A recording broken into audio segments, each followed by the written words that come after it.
2 घंटे पढ़ने की नाकाम कोशिश करने के बाद मैंने फ़ोन उठाया और अपने कज़न से पूछा कि यार क्यों ना बाहर चलें, मौसम बहुत अच्छा हो रहा है। सो ही सेड व्हाई नॉट।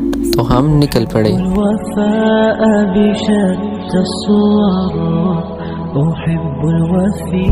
तो देखो भाई, पेपर्स की टेंशन में वी ऑफन इग्नोर और mental and physical health. So I thought why not taking a break and enjoying the weather to get closer to nature and above all to know about the real purpose and get closer to Allah subhanahu wa ta'ala, because natural view often reminds you of the one who created them.